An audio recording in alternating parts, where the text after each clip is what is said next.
फरमाता है फकातिलूना अइम्मतुल कुफ्र, और काट के रख दो इन काफिर के कुफ्र के इमाम हैं जो कहते हैं मदारिस दहशतगर्दों की यूनिवर्सिटी। कोई मुर्दा परस्त कल क़यामत के रोज नबी की शफाअत है।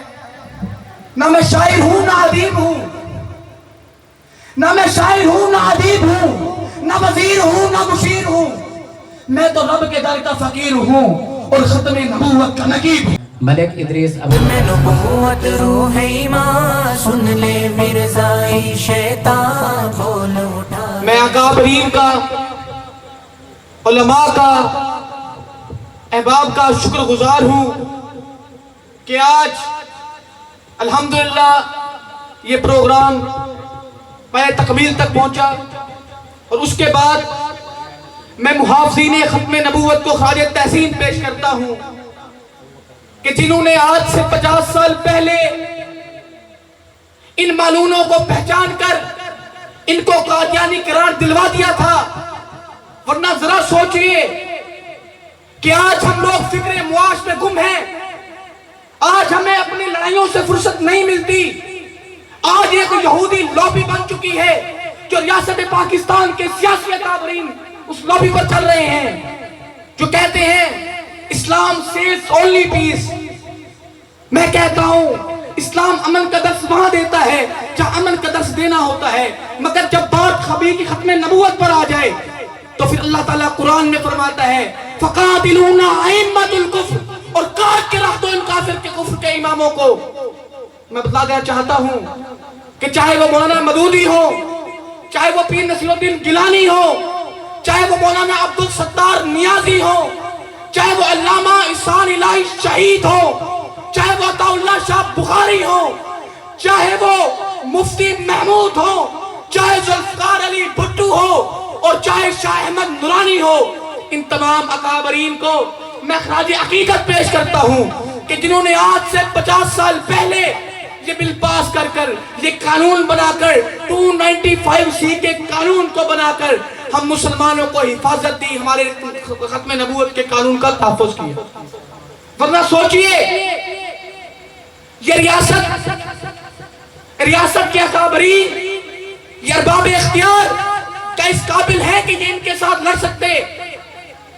आज सरेआम फिलिस्तीन के अंदर लाखों माओ बहनों को उजड़ा जा रहा है, बच्चों को तेजाब के खोलते तेलों के अंदर डाला जा रहा है, माओ से बच्चों को खींचकर उनको काटा जा रहा है, मस्जिदों के मीनारों को गिराया जा रहा है, मस्जिदों के लाउड स्पीकरों को बंद किया जा रहा है, वहां पर मसाजिद के अंदर घोड़ों को बांधा जा रहा है, मसाजिद के लाउड स्पीकर पर फैल कलम लगाए जा रहे हैं। ऐ मुसलमान, मैं तुझसे मुखातिब हूं, तू किसका इंतजार कर रहा है? मोहम्मद बिन कासिम का इंतजार कर रहा है, अकरबाज जलवी का इंतजार कर रहा है, अल्लामा शहीद का इंतजार कर रहा है, मगर उसके आखिर में क्या होता है? किसी को बम से उड़ाया जाता है, किसी को गोलियों की पुछाड़ों से उड़ाया जाता है, और हमें कहाँ लगाया जाता है? हमें तकफीर के फतवा में लगाया जाता है, हमें जमात के कामों में लगा दिया जाता है, जमात के मसाइल में लगा दिया जाता है, हमें अमल का दर्स दिया जाता है। तारीख को उठाओ, देखो ये यहूदी 2100 साल पुराना तारीख इनका जो है वो इस्लाम दुश्मन है।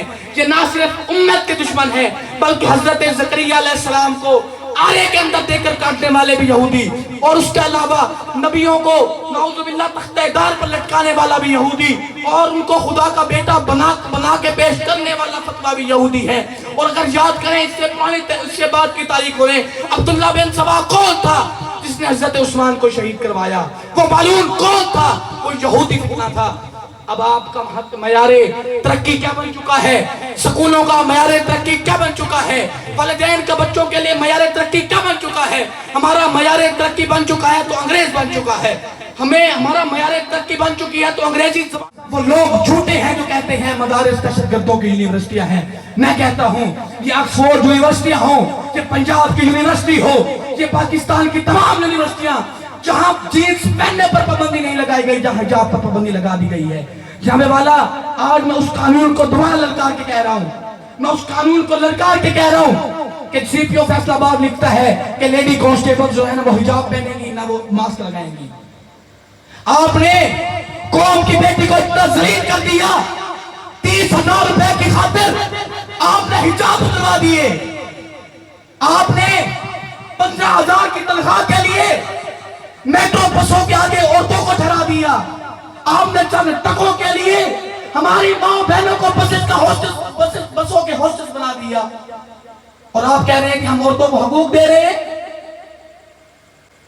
365 से 340 या 380 लोग पार्लियामान में मौजूद हैं। खुदारा पहचानिए इनको।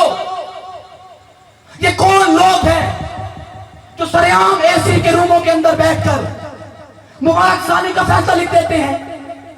वो लिखते अपने मुबारक सानी का जो फैसला आया उसमें लिखा हुआ था कि कादियानियों को इजाजत है कि वो अपनी इबादत गाहें बनाएं, अपने मजहब की तशहीर करें। और मुबारक सानी का फैसला पाकिस्तान का चीफ जस्टिस दे रहा है, काजुल वक्त दे रहा है। जरा सोचने की बात है कि जिस रियासत का काजुल वक्त सरेआम बगैर झिझकते हुए एक फैसला लिख देता है जिसे इद्दत केस का पता नहीं होता।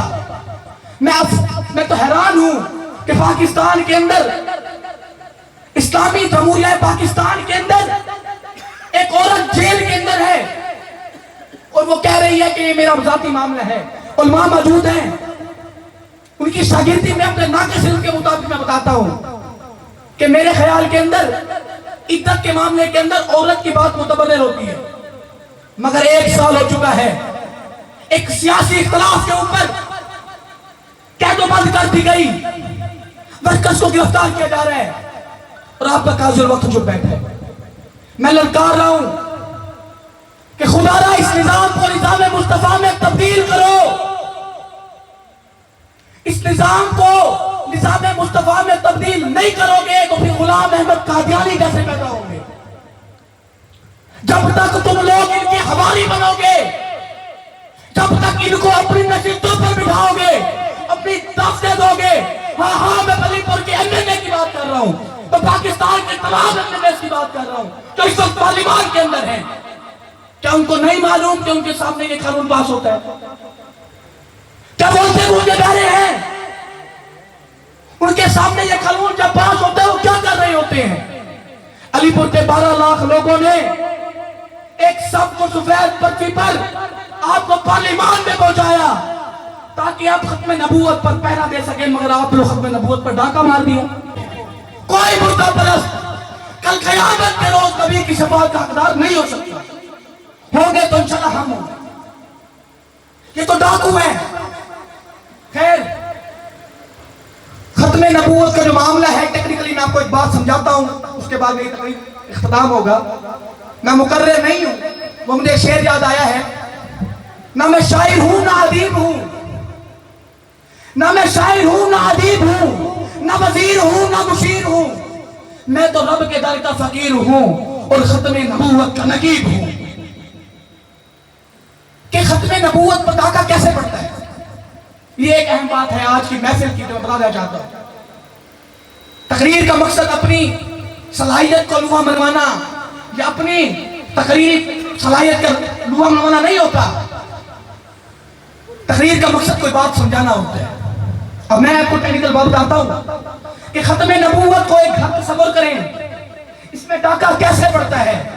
पंजाब का कोई चौधरी हो, वो बबंगे कौन कहता है कि मेरे डेरे पे चोरी नहीं हो सकती क्योंकि मेरी लत्ता मजबूत में, मेरी टांगे मजबूत है, इसलिए मेरे डेरे पर चोरी नहीं हो सकती। तो मैं पूछना चाहता हूं क्या पाकिस्तान के मुसलमान इतना कमजोर है कि उनकी खत्म नबूवत पर डाका पड़ जाए? खत्म नबूवत के चोर दरवाजों को बंद करो। खत्म नबूवत का चोर दरवाजे कौन से हैं? हमारा यह अकीदा है कि मोहम्मद रसूलुल्लाह सल्लल्लाहु अलैहि वसल्लम के बाद, उनके बाद कोई नबी नहीं आना, वो आखिरी नबी हैं और उनके आगे कहा गया कि तुम नबी है, नाउज़ुबिल्लाह। तो ये कादियानियत का पहला चोर दरवाजा है। दूसरा चोर दरवाजा कि अल्लाह तबारक व तआला ने अपने अंबिया को मुअज्जिज़ात अता किए ताकि वो जाकर दुनिया के अंदर बता सके कि हम नबी हैं और हम रसूल हैं। हमारा भी यही अकीदा है कि अल्लाह ने मुअज्जिज़ात सिर्फ रसूलों को दिए हैं, अंबिया को दिए हैं, उसके बाद मौजूदात पर कादिर कोई नहीं। मौजूदात पर कादिर अल्लाह की जात है। अगर कोई 24वीं सदी का बंदा उठकर ये कहे नहीं जी नहीं, मेरा पीर भी औलाद देने पर कादिर है, मेरे कब्र का मुर्दा भी सुनता है, या कब्र वाला मुझे जवाब देता है, तो ये तमाम मौत से अगर वो ये कहता है कि ये उसका पीर इस पे कादिर है, कोई उठ के कह देता है जी पीर सोना लाजपाल पुत्र दे दे रत्ता लाल, तो फिर याद रखें कि कादियानी भी यही कहते हैं कि हमारे अगर तुम्हारे आम मुसलमान के पास वो जात की ताकत है तो फिर हमारे नाउजुबिल्लाह इस मलून के पास ताकत है। तो याद रखें कि पहले खत्म नबूवत पर हिफाजत ये है कि आप खत्म नबूवत के चोर दरवाजों को बंद कर दें। और मैं अक्सर ये कहता हूं कि इस दुनिया के अंदर ये नहीं हो सकता कि एक जानिब रसूलुल्लाह सल्लल्लाहु अलैहि वसल्लम के गुस्ताख जिंदा हो और दूसरी जानिब उम्मत जिंदा हो। या तो उम्मत को जिंदा रहना चाहिए या फिर गुस्ताखों को जिंदा रहना चाहिए। मेरे दोस्तों, बदअकीदा मुसलमान हो या कम इल्म मुसलमान हो, ये कादियानियों की सहूलत का है, ये चोर दरवाजे देते हैं। तो मैं उलमा से कहूंगा कि खत्म नबूवत पर हिफाजत के लिए लोगों के अकायद को ठीक करें। लोगों के अकायद को ठीक नहीं करेंगे तो 27 मालून आ चुके हैं। और मेरे मुस्तफा की हदीस है कि गलबन 30 जो है वो कज़ाब आएंगे, झूठे आएंगे। तो मैं कहना चाहता हूं उलमा, कदम बढ़ाओ, हम तुम्हारे साथ हैं। हमारे बच्चों को हमारी यूनिवर्सिटियों के अंदर, हमारे स्कूलों के अंदर, कॉलेजेस के अंदर, हमारी अस्पतालों के अंदर, हमारे कारोबारी मराकज के अंदर, हमारे थाने के अंदर, हमारी कचहरी के अंदर अकायद की दुरुस्ती को पहले किया जाए कि अगर कोई जज आकर के फैसला करे तो उसको मालूम हो खत्म नबूवत क्या है। खुदा की इज्जत की कसम, कई फीसद ऐसे लोग मौजूद हैं जिनको लफ्ज़ खत्म नबूवत का मायने भी नहीं पता, मायने भी नहीं पता खत्म नबूवत का। मेरे दोस्तों अजीजों, जज्बात तो बहुत हैं, बहुत जज्बात हैं, बयान नहीं कर सकता। अगर मैं एक बात करता हूं जो मेरे कायद, जिनको मैं रूहानी कायद समझता हूं, अल्लामा शहीद साहब रहमतुल्लाह अलैह, वो कहते थे कि जरा सोचो कि जमात इस्लामी का कोई शख्स मौलाना मदूदी को गाली बर्दाश्त नहीं कर सकता,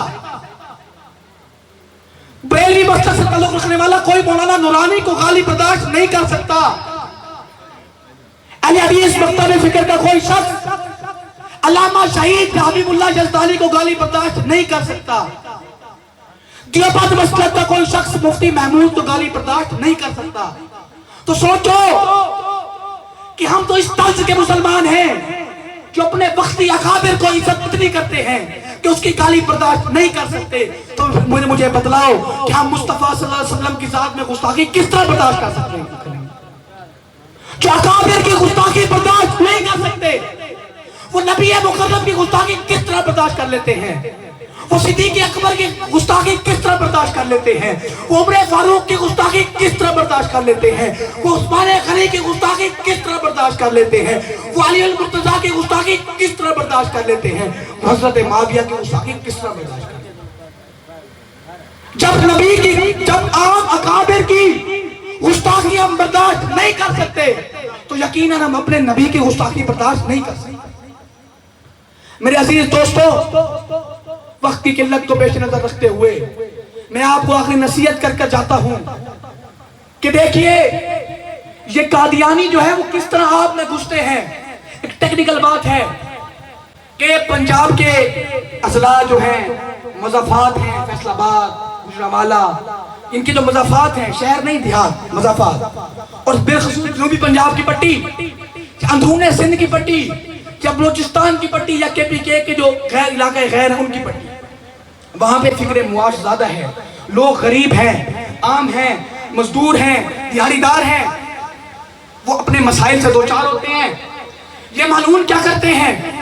NGOs बनाते हैं, साबुन बेचने वाली फैक्ट्रियां बनाते हैं, सर्फ बेचने वाली, मोबाइल सस्ते बेचने वाली या दीगर ये कंपनीज बनाकर ये जाते हैं, उनके पीछे इनाम रखते हैं और जाकर आम लोगों के घरों में जाते हैं, रसाई हासिल करते हैं और वहां जाकर ये लोग उनको लारे लगाते हैं कि जी हम आपको सस्ते मोबाइल देंगे, उसके पीछे ये इनाम है, ये इनाम है। या बाजों का तो ये भी नोट किया गया, देखा गया है कि ये मालूम जो है वो मस्जिदें बनाने का झांसा देते हैं कि जी आपका मदरसा है, आइए हम इस मदरसे को जो है वो रेवोनेट कर देते हैं, ये आपकी मस्जिद है, हम आइए इसमें एयर कंडीशन लगा देते हैं। ये दरअसल इन मालूमों का कोई खुलिया नहीं है, ये मुसलमानों की सूरत के अंदर आते हैं और इस तरह के झांसे देते हैं और घुस जाते हैं। और जो बेचारा गरीब दिहाड़ीदार, उसको ये पैसे घर, गाड़ी, सवारी, राशन के बहाने उनके अंदर घुस जाते हैं, उनके अकायदों को खराब करते हैं। और जहां भी आपको ऐसे लोग मिले, खुदारा उनका ताक़ुब करें, अपने उलमा को बताएं, वक्त की पुलिस को बताएं, उलमा से राब्ता करें, उनकी निशानदही करें, बतलाएं, पकड़ें कि कल ये ना हो हमारे मरने के बाद हम मर जाएं और हमारे मरने के बाद ये मालूम हमारी औलादों को, हमारी नस्लों को खराब करें। मैं